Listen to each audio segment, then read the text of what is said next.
이제부터는 이제 환지 방식에 의한 사업 시행을 살펴보도록 하겠습니다. 시행자는 도시개발 사업의 전부 또는 일부를 환지 방식으로 시행하려면 다음의 사항이 포함된 환지 계획을 작성하여야 합니다. 환지 계획 작성의 내용을 보면 환지 설계, 필지별로 된 환지 명세, 필지별과 권리별로 된 청산 대상 토지 명세, 채비지 또는 보류지의 명세, 입체 환지를 계획하는 경우에는 입체 환지용 건축물의 명세와 입체 환지에 따른 공급 방법, 규모에 관한 사항, 수입 지출 계획서, 평균 부담률 및 비례율과 그 계산서, 건축 계획 이런 것들이 들어갑니다. 아이고 이거 뭐 다 외울 수는 없죠. 그런데 잘 생각해 보면 환지 계획을 작성할 때 이런 것들이 들어가야 될 것을 이해할 수는 있습니다. 환지를 설계하는 거 내용이 들어가야 될 거고요. 이 환지라는 게 뭐예요? 이 필지별로 어떻게 이제 환지를 할지 그 계획이잖아요. 그래서 필지별로 된 환지 명세, 필지별 권리별로 된 청산 대상 토지 명세. 2단계에서 환지 예정지라는 것은 다 나오지 않는 겁니다. 환지 예정지는 이제 그 환지 기간이 너무 길어졌을 때 토지 소유자의 어떤 권리를 좀 보상해주는 차원으로 환지 예정지를 후에 설정을 하는 거거든요. 그러니까 지금 단계에서는 환지 예정지가 나올 필요가 없는 거죠. 환지 예정지라는 것은 있을 수도 있고 없을 수도 있으니까요. 그 다음에 필지별과 권리별로 된 청산 대상 토지 명세. 청산금을 결정하는 건 아니고요. 채비지 또는 보류지의 명세. 네, 2단계의 채비지 보류지에 대해서 이제 계획을, 그 명세 계획을 또 작성을 해야 됩니다. 등등등등. 그래서 뭐 이해는 할 수 있어도 만약에 암기를 한다면 환지 계획의 내용으로는 설명이 입체로 들리는 보청기가 있다. 설명이 입체로 들리는 보청기. 설명, 입체 환지를 계획하는 경우 채비지, 보류지, 청산 대상 토지 명세. 암기를 해두시면 쉽게 뭐 틀린 답이나 답을 맞출 수 있을 것 같습니다. 환지 계획의 작성 기준.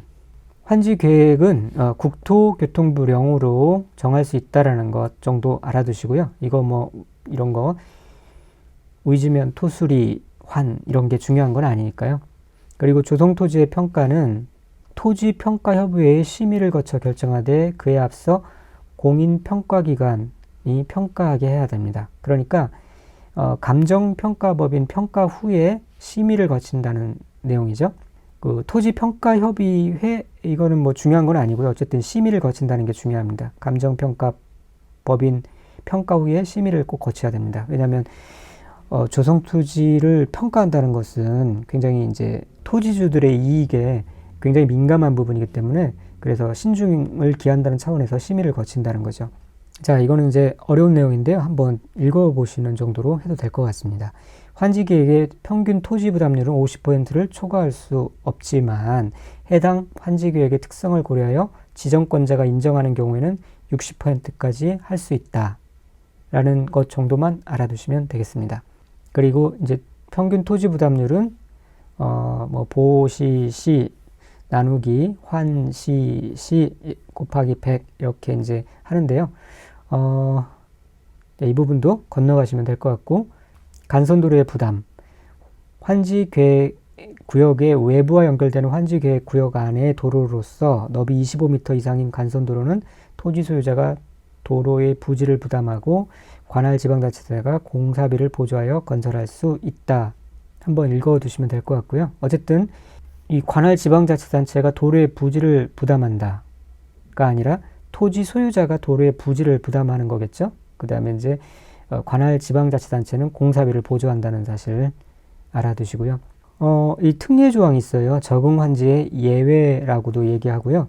이 환지를 반드시 꼭 해야 되는 게 아니라 토지 소유자가 뭐 신청하거나 뭐 동의하면은 환지를 부지정할 수도 있어요. 환지를 안 할 수도 있다는 거죠. 땅을 후에 조성될 토지로 받지 않고 그냥 보상받고 말겠다. 뭐 그런 것이죠. 그렇게 할 수도 있다는 겁니다. 토지 소유자가 신청하거나 동의하면 해당 토지의 전부 또는 일부에 대하여 환지를 정하지 아니할 수 있다는 거예요. 다만 이 경우에는 중요한 거는 해당 토지에 관하여 임차권자 등이 있는 경우에는 그 동의를 받아야 하죠. 동의를 받아야 한다는 사실 알아두시고요. 그리고 환지를 할 때는 토지 면적을 고려해서 증환지, 그러니까 좀 더 얹어서 환지를 해주고, 대신에 뭐 그 전체 그 토지 평가 금액이, 그러니까 바꿔주는 그 토지의 그 금액이 더 높을 때는 돈을 좀 더 받고요. 감환지, 오히려 아주 작게 바꿔주고 손해본다 그러면 돈으로 메꿔주고, 뭐 그렇게 할 수 있는데요. 시행자는 토지 면적의 규모를 조정할 특별할 필요가 있으면 면적이 작은 토지, 아주 너무 작은 토지는 이게 너무 과소 토지가 되어서 쓸모없는 토지로 바꿔 받아봤자 의미가 없으니까, 이런 경우는 면적을 좀 늘려가지고 환지를 정하거나, 이걸 증환지라고 합니다. 아예 환지 대상에서 제외해버릴 수가 있어요. 그리고 이제 돈으로 보상을 해주는 거죠. 혹은 면적이 너무 지나치게 넓은 토지는 그 면적을 줄여서 환지를 정할 수 있어요. 그러니까 면적이 작은 토지는 증환지나 부지정이 가능한데, 면적이 넓은 토지는 감환지는 가능한데 아예 그냥 안 주는 거, 부지정은 할 수는 없다는 거 이해해 두시고요. 입체환지라는 것도 있는데, 시행자는 도시개발 사업을 원활히 시행하기 위해 필요한 경우 토지 또는 건축물 소유자의 신청을 받아서 건축물의 일부와 그 건축물이 있는 토지의 공유 지분을 부여할 수 있습니다.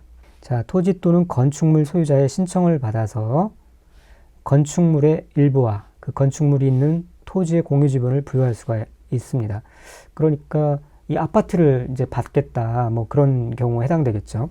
다만 종전 토지 및 건축물의 권리가액이 최소 공급가격의 100분의 70 이하인 경우 신청 대상에서 제외할 수 있습니다. 그러니까 내가 갖고 있는 토지 혹은 건축물의 권리가액이 새로 받게 될 어떤 아파트 권리가액의 공급가격의 100분의 70 이하이다. 새로 받게 될 아파트의 그 공급가격이 뭐 대략 10억이라고 칠 때 내가 현재 갖고 있는 것이 5억밖에 안 된다. 그럴 때는 신청 대상에서 제외할 수 있다라는 거죠. 그러나 주택 소유자에게는 권리가액에 관계없이 신청이 가능하다라는 단서를 두고 있고요.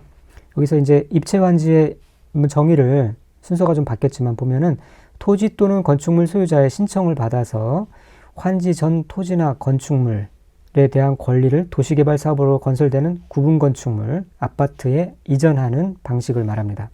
그래서 이 정의에 의하면 입체환지는 환지 전 토지에 대한 권리를 도시개발 사업으로 조성되는 토지에 이전하는 방식, 아니죠. 구분 건축물에 이전하는 방식을 말합니다. 환지 지정의 제한을 보겠습니다. 시행자는 개발구역의 지정을 위한 주민 등의 의견 청취를 위하여 공람 또는 공청회의 개최에 관한 사항을 공고한 날 또는 투기 억제를 위하여 시행 예정자의 요청에 따라 지정권자가 따로 정하는 날의 다음 날부터 이 밑에 해당하는 경우에는 해당 토지 또는 건축물에 대하여 금전으로 청산하거나 환지 지정을 제한할 수 있습니다.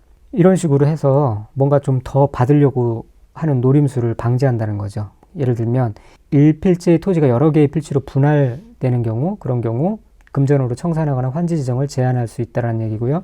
단독주택 또는 다가구 주택이 다세대 주택으로 전환되는 경우 하나의 대지 범위 안에서 동일인 소유의 토지와 주택 등 건축물을 토지와 주택 등 건축물로 각각 분리하여 소유하는 경우 등등, 이런 경우 이제 금전으로 청산하거나 환지 지정을 제한할 수 있습니다. 자, 채비지, 보류지 개념이 나오는데요. 이거는 이 환지 방식에서 나오는 개념인 거를 다시 한번 기억해 두시고요.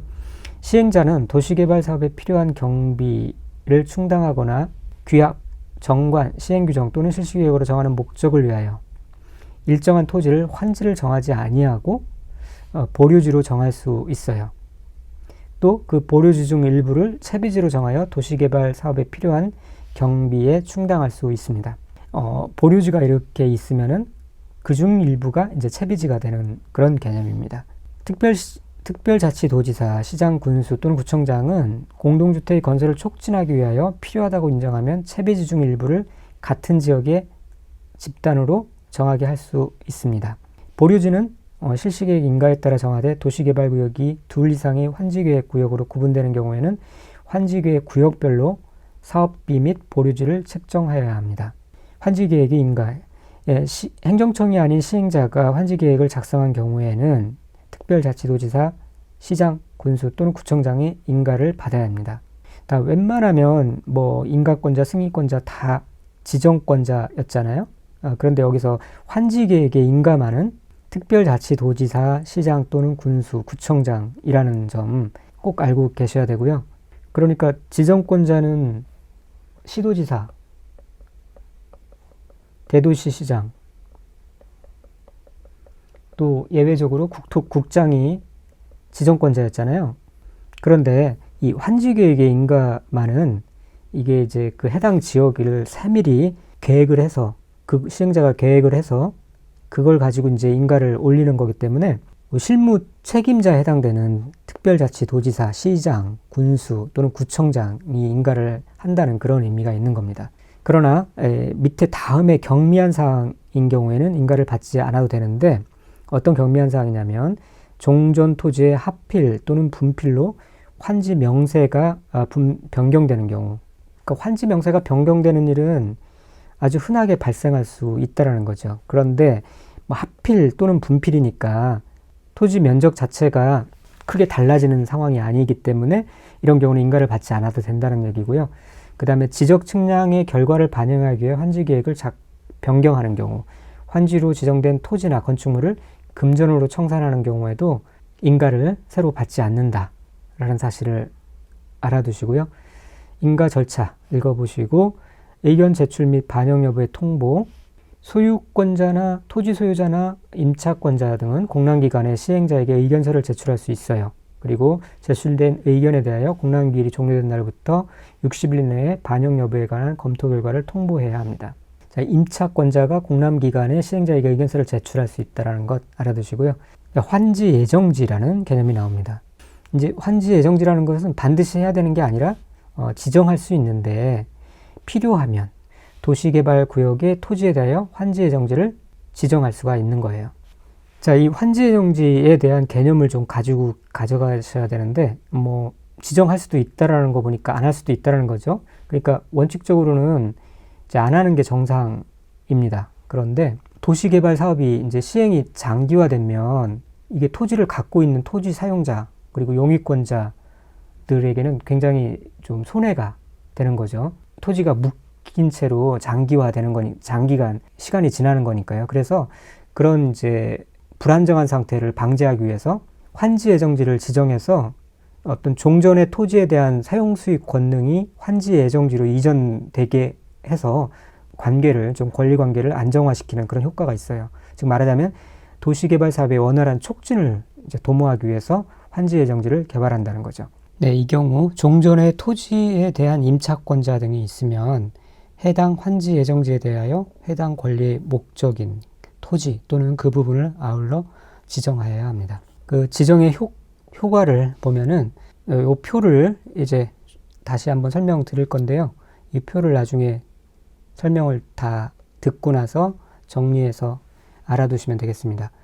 사용수익권의 이전, 환지 예정지가 지정되면은 종전의 토지의 소유자와 임차권자 등은 환지 예정지 지정의 효력 발생일로부터 환지 처분이 공고되는 날까지 환지 예정지나 해당 부분에 대하여 종전과 같은 내용의 권리를 행사할 수 있으며 종전의 토지는 사용하거나 수용할 수 없습니다. 그러니까 종전 토지가 있고 예정지가 있을 거 아니에요. 그래서 환지 예정지가 지정이 되면은 환지 예정지가 이렇게 지정이 되면은 이렇게 종전의 토지의 소유자와 임차권자 등은 이 최종적으로 환지 처분이 공고되는 날까지 환지 예정지나 해당 부분에 대하여 종전과 같은 내용의 권리를 행사할 수 있다라는 겁니다. 그러니까 이제 이전에 사용하던 이 토지에 대해서는 사용하거나 사용 수익할 수 없다라는 거고요. 이렇게 권리가 이전된다는 내용입니다.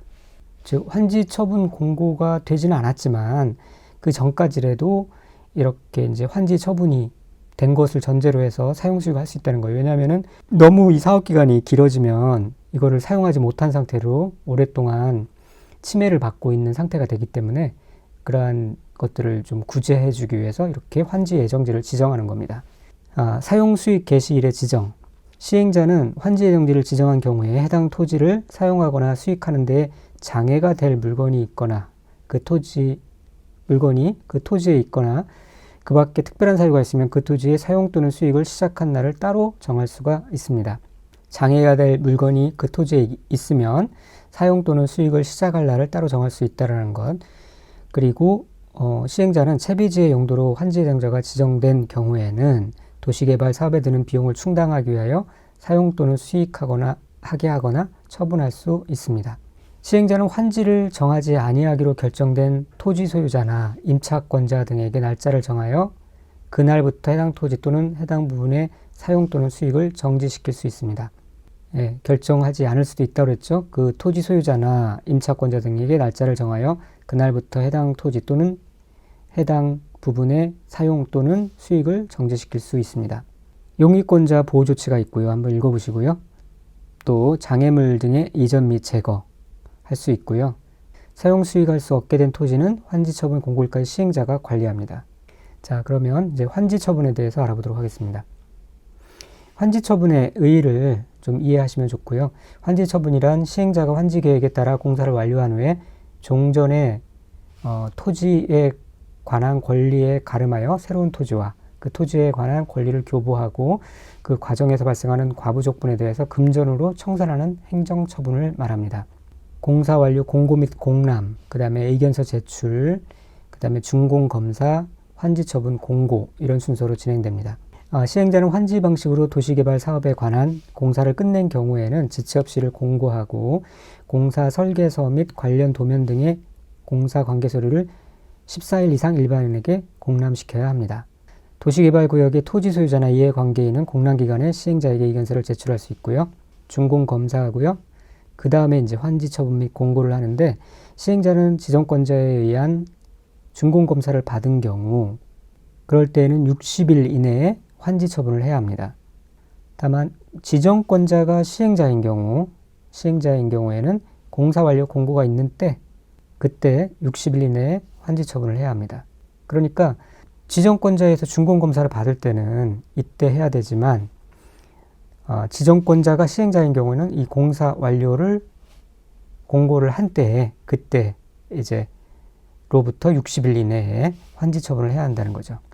시행자는 환지 처분을 하려는 경우에는 환지 계획에 정한 사항을 토지 소유자에게 알리고 환지 처분일 및 사업비 정산 내역 등을 관보 또는 공보에 공고하여야 합니다. 지정권자가 시행자인 경우에는 공사 완료 공고가 있는 때에 60일 이내에 환지 처분을 하여야 합니다. 준공검사가 필요 없죠. 환지 처분의 효과를 보겠습니다. 환지 계획에서 정해진 환지는 그 환지 처분이 공고된 날의 다음 날부터 종전의 토지로 봅니다. 종전의 토지로 본다는 것은 종전의 토지가 된다는 게 아니라 종전의 토지에 어떤 소유관계나 권리관계 등이 그대로 이전되어서 종전 토지와 같은 효력을 갖는다는 얘기죠. 환지 계획에서 환지를 정하지 아니한 종전의 토지에 있던 권리는 그 환지 처분 공고된 날이 끝나는 때에 소멸합니다. 당연하겠죠? 그 환지 처분 공고가 끝나는 날을 그때 끝나버리는 겁니다. 끝나는 날에 다음 날 끝나는 게 아니에요. 이 부분 조심하시고요. 종전 토지에 종속된 어떤 사항들에 대한 권리관계가 어떻게 되는지를 살펴보도록 하겠습니다. 행정상 재판상 처분에 대해서는 행정상 재판상 처분으로서 종전의 토지에 전속하는 것에 관하여는 영향을 미치지 않아야 합니다. 종전 토지에 이렇게 전문적으로 속한다는 얘기잖아요. 전속하는 것에 대해서는 영향을 미쳐서는 안 되죠. 종전 토지에 전적으로 속하는 처분을 말합니다. 예를 들어서 방배동이라는 행정구역 명칭, 지역, 지구 등의 지정 이런 것들은 어떤 새로 환지 처분이 된다고 해서 바뀌는 게 아니라는 거죠. 네, 그런 부분 이해하시고요. 지역권의 소멸. 도시개발구역의 토지에 대한 지역권은 환지 처분에도 불구하고 종전의 토지에 존속합니다. 네. 그러나 도시개발 사업의 시행으로 행사할 이익이 없어진 지역권, 환지 처분이 공고된 날이 끝나는 때에 소멸합니다. 지역권은 계속 존속하지만 더 이상 어떤 도시개발 사업 시행으로 인해서 행사할 이익이 없어진 지역권은 존속할 이유가 없는 거죠. 그래서 그 환지 처분이 공고되는 날이 끝나는 때에 소멸한다. 여기서 끝나는 때에 소멸하지 공고된 날의 다음 날이 끝나는 때가 아닙니다. 네, 말이 많이 이렇게 꼬아놨죠? 속지 않아야 되고요. 입체 환지 처분의 효과도 읽어보도록 하겠습니다. 환지 계획에 따라 환지 처분을 받은 자는 환지 처분이 공고된 날의 다음 날에 환지 계획으로 정하는 바에 따라 건축물의 일부와 해당 건축물에 있는 토지의 공유 지분을 취득합니다. 이 경우 종전 토지에 대한 저당권은 환지 처분이 공고된 날의 다음 날부터 해당 건축물의 일부와 해당 건축물이 있는 토지의 공유 지분에 존재하는 것으로 봅니다. 자, 이 부분 여러 차례 좀 읽어서 이해를 해두시면 되겠고요. 그 다음에 이제 채비지, 보유지의 취득에 대해서 알아보도록 하겠습니다. 그 취득 시점을 보면 채비지는 시행자가, 보유지는 환지기에서 정한 자가 각각 환지 처분이 공고된 날의 다음 날에 해당 소유권을 취득합니다. 자, 채비지는 시행자가, 보유지는 환지기에서 정한 자가. 그래서 시채, 정보 그렇게 외우시면 됩니다. 시채 정보는 언제요? 환지 처분이 공고된 날의 다음 날. 시채 정보는 다음 날에 나오겠죠? 다음 날에 바로 안 나옵니다. 다 분석을 해야 되니까요. 다만 이미 처분된 채비지는 그 채비지를 매입한 자가 소유권 이전 등기를 마친 때에 소유권을 취득합니다.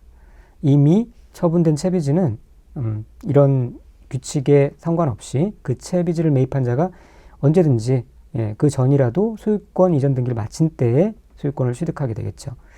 청산금을 어떻게 줄지를 확정하는 것은 환지 처분이 공고된 날의 다음 날에 확정됩니다. 자, 청산금의 개념에 대해서 좀 보면은 청산금이란 환지 처분에 의한 적법한 원인으로 인하여 발생한 재산 가치의 과부족분을 금전으로 정산한 금액을 말합니다. 청산 기준은 환지를 정하거나 그 대상에서 제외하는 경우 그 과부족분은 어떤 종전 토지의 위치, 지목, 면적, 토지를 수리, 이용, 환경 등을 종합적으로 고려해서 금전으로 청산해야 합니다. 청산금의 결정은 환지 처분하는 때 결정하여야 하는데요. 다만 본인의 신청 또는 동의에 의한 환지 부지정이나 과소 토지에 대한 환지 부지정에 따라 환지 대상에서 제외한 토지 등에 대해서는 청산금을 교부하는 때 미리 청산금을 결정할 수 있어요. 청산금을 언제라도 교부하는 때에 청산금을 결정할 수가 있습니다. 시행자는 환지 처분이 공고된 후에 확정된 청산금을 징수하거나 교부하여야 합니다. 다만 환지를 정하지 않은 토지에 대해서는 환지 처분 전이라도 청산금을 교부할 수 있습니다. 앞서 나온 내용이죠. 환지 처분 전이라도 청산금을 교부할 수 있고요. 청산금은 일괄 징수, 일괄 교부가 원칙이지만 청산 금액에서 정하는 이자율을 곱하여 산출된 금액에 이자를 붙여 분할 징수하거나 분할 교부할 수 있습니다. 금액이 큰 경우 이렇게 이자를 붙여서 주고받을 수 있다는 얘기죠. 징수도 할 수도 있고 교부도 할 수 있다는 얘기입니다. 행정청인 시행자는 청산금을 내야 할 자가 이를 내지 아니하면 국세 또는 지방세 체납 처분의 예에 따라서 징수할 수 있습니다. 행정청이 아닌 시행자는 특별자치도지사, 시장, 군수 또는 구청장에게 청산금의 징수를 위탁할 수 있습니다. 위탁 수수료는 100분의 4. 정비법에서는 100분의 2입니다. 정비법이 좀 덩치가 크거든요. 비용이 크니까 좀 세율이 적은 거고 도시개발법은 상대적으로 조금 더 크죠. 세율이 높죠. 청산금의 소멸시효. 청산금을 받을 권리나 징수할 권리는 5년간 행사하지 않으면 시효로 소멸합니다. 소멸시효. 청산금의 소멸시효는 5년간이다. 라는 부분 알아두시고요. 행정적인 시행자는 도시개발 사업 시행 후에 토지 가액의 총액이 사업 시행 전의 토지 가액 총액보다 줄어든 경우에는 그 차액에 해당하는 감가보상금을 종전의 토지 소유자나 임차권자 등에 지급하여야 합니다. 이 청산금과 감가보상금의 비교를 해놨는데요. 이것도 한번 잘 읽어보시면 이해할 수 있을 겁니다. 제가 여기서 이제 이 문장 형식으로 나중에 혼자 복습할 때도 읽으실 때 큰 무리가 없도록 이렇게 문장 형식으로 법조문을 군더더기를 약간 좀 빼서 가능하면 원문 그대로 실었는데요. 이런 문장을 계속 읽어야 시험 볼 때 이 문장으로 나오니까 거의 비슷한 문장으로 나오니까 문제없이 문제를 접하고 풀 수 있습니다. 이해하고 풀 수가 있습니다. 너무 간략하게 이렇게 키워드 위주만 요약서로 정리해 놓으면 강의를 들을 때는 이해가 되지만 시험 볼 때는 굉장히 당황할 수가 있어요. 이런 문장 형태를 접해보지 않아서, 익숙치가 않아서 시험 볼 때 굉장히 당황할 수가 있거든요. 절대 그런 키워드만 나오지 않으니까요. 그래서 이런 문장들을 좀 힘들더라도 계속 읽고 이해하는 것이 좋습니다. 그리고 나중에는 제가 지금은 가능한 한 이 교재에 나와 있는 모든 문장들을 읽어 드리려고 하고 있고요. 나중에는 중요한 부분만 다시 간추려 가지고 축약해서 이 똑같은 교재이지만 이 교재에서 중요한 부분만 간추리고 축약해서 다시 한번 강의를 할 계획이니까요. 이번 순환에는 이렇게 한번 읽어보면서 계속 따라오시면 되겠습니다. 자, 그 다음에 이제 비용 부담에 대해서 알아보도록 하겠습니다. 이 비용 부담 부분은 한번 쭉 읽어보시고요. 시험에는 그렇게 많이 나오는 부분이 아니기 때문에 읽어보시고, 지방자치단체의 비용 부담은 행정안전부 장관의 결정에 따른다. 기획재정부 장관이 아니라는 것 알아두시고요. 여기서 이제 같이 좀 살펴볼 거는 도시개발 채권이에요.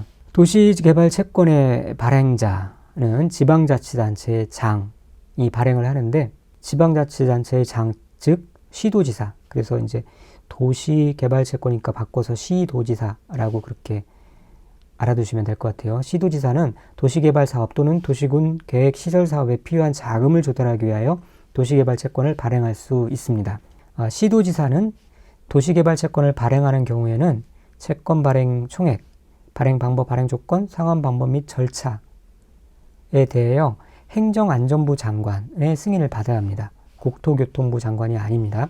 행정안전부 장관이라는 거 꼭 알아두시고요. 발행 방법은 전자등록하여 발행하거나 무기명으로 발행할 수 있습니다. 시도의 조례로 정하고요. 발행 이율, 토이발, 도의조 기억나시죠? 도시개발 채권의 이율은 채권 당시 발행의 국채, 공채 등의 금리와 특별계 사항을 고려하여 해당 시도의 조례로 정합니다. 상환 기간은 도시개발 채권의 상환은 5년부터 10년의 범위까지 지방자치단체의 조례로 정합니다. 5년보다 짧게 정할 수는 없죠. 도시개발 채권의 소멸시효는 원금은 5년, 이자는 2년으로 합니다. 도시개발 채권의 소멸시효. 그래서 이렇게 도시에 사는 원오라는 친구가 있는데, 자이 아파트에 살아. 자이. 원오, 자이. 그렇게 암기해두시고요. 도시개발 채권을 의무적으로 매입해야 되는 사람이 있습니다.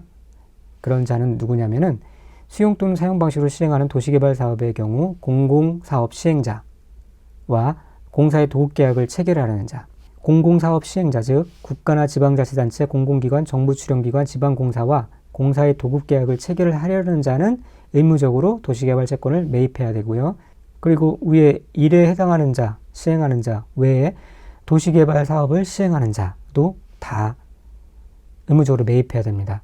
그리고 국계법에 따른 허가를 받은 자 중 토지의 형질 변경 허가를 받은 자, 토지의 형질 변경 허가를 받은 자도 의무적으로 매입해야 됩니다. 여기서 이제 공작물의 설치 허가를 받은 자는 도시개발 채권을 매입해야 된다 하면 틀린 거죠. 그리고 매입필증 보관 기간은 5년간이고요. 중도 상환할 수가 없죠. 중도 상환할 수가 없는데 이제 다음의 경우에는 중도 상환할 수 있다라는 건데, 그게 뭐냐면 도시개발 채권 내 매입 사유가 된 허가 또는 인가가 매입자의 규책 사유 없이 취소된 경우, 매입자 잘못이 없이 취소됐으면 그거는 중도 상환할 수 있다라는 거고요. 도급계약을 이렇게 위에 이렇게 체결했는데 규책 사유 없이 해당 도급계약이 취소된 경우, 뭐 착오로 또 금액을 초과해서 도시개발 채권을 매입한 경우, 이런 경우에는 이제 중도 상환할 수 있다라는 얘기입니다. 자, 여기까지 도시개발법에 대해서 알아봤고요. 다음에는 이제 도시 및 주거환경 정비법에 대해서 알아보도록 하겠습니다. 수고 많으셨습니다. 감사합니다.